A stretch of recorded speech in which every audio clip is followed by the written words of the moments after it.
Gonzalo Garcia 16व्या शेंकड्यांत वसई वाठारांत जल्मालो. ताची आवय मराठी उलोवपी आनी बापूय पुर्तुगेज. वसई वाठारांत क्रिस्तांवपण सांत पौल कॉलेजींतल्या जेजुइतांनी पसरलेलें आनी थंय वसईत जेजुइतांची कॉलेज आसली. गोंजालो गार्सिया जेजुइतांच्या इस्कॉलांनी शिकलो आनी उपरांत फादर सेबॅस्तियन म्हणल्यार जेजुइता बरोबर तो जपानाक गेलो. ताका मिशनर जावची व्हरती उर्बा आसली. तो जपनीज भास शिकलो, पूण त्या वेळार जेजुइतांचें एक चिंतप आतां आमच्या नदरेंतल्यान तें चुकीचें आसलें. तें भारतांतल्या कोणाकूच जेजुइत संस्थेंत घेनासले. फकत युरोपियन मुळाचे कोण आसात तांकांच ते जेजुइत संस्थेंत घेताले. म्हणटच गोंजालो गार्सियाक जेजुइत जावंक मन आसलें, तें जालें ना. तो मातसो निराशी जालो आनी जपान देश सोडून फिलिपिन्स थंय गेलो आनी थंय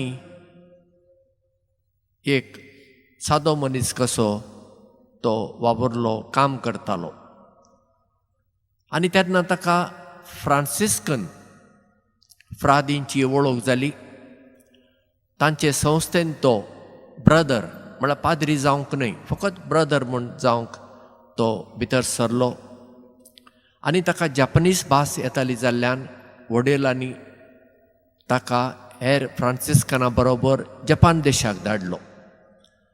आनी थंयसर तो जेजूची बरी खबर आपले सादे पद्दतीन हेरांक दितालो. जपानांत तेन्ना राजा आसलो आनी राजाक ह्या मिशनरींचो राग आयलो. कित्याक हे मिशनरींक लागून लोक आपलो मूळ धर्म शिंटो धर्म सांडून क्रिस्तांव जातात. देखून रागान ताणें मिशनरींक सगळ्यांक धरूंक फर्माण मारलें आनी 26 जाणांक 26 जाणांक धरले. तातूंत गोंजालो गार्सिया आनी ताचे 5 जण फ्रांसिस्कन फ्राद, ते एक जेजुइत पॉल मेकी आनी 2 जेजुइत ब्रदर, आनी उरले 17 जण संवसारी मनीस. आनी तांकां धरून हाडून फेब्रुवारीचे 5 तारखेर नागासाकी हांगा दोंगरार सगळ्या लोकां मुखार कुर्सार मारूंक हाडले. आतां कुर्सार मारप जपनीज देशाची पद्दत वेगळी.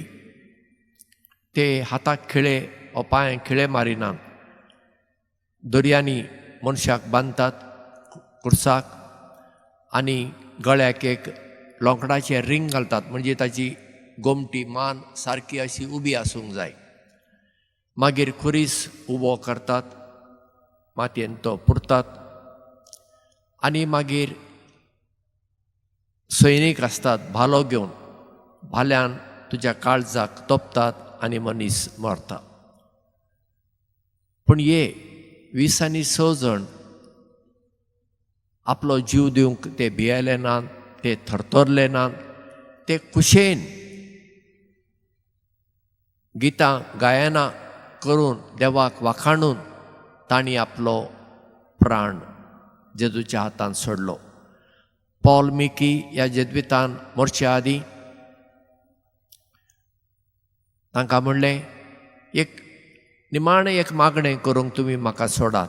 आनी ताणें कितें मागणें केलें? बापा, तुज्या हातान म्हजो आत्मो हांव अर्पितां. आनी हेंच मागणें हेर मार्तिरांनी थंयसर केलें आसतलें.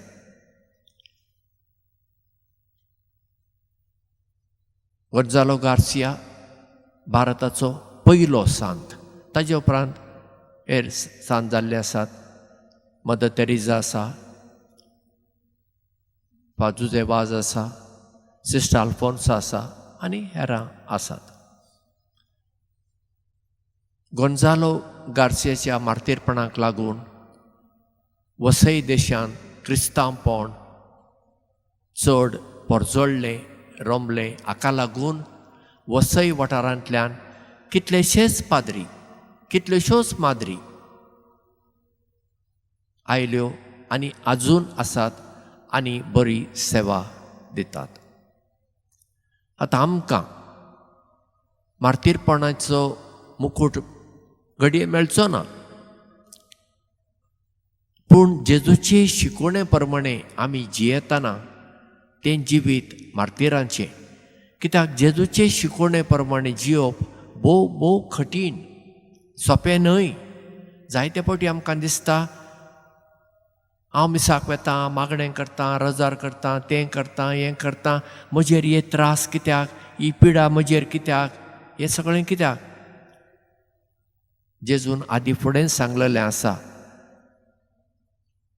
तूं म्हजो मोग करताय जाल्यार तुजो खुरीस उबार आनी म्हजे फाटल्यान ये.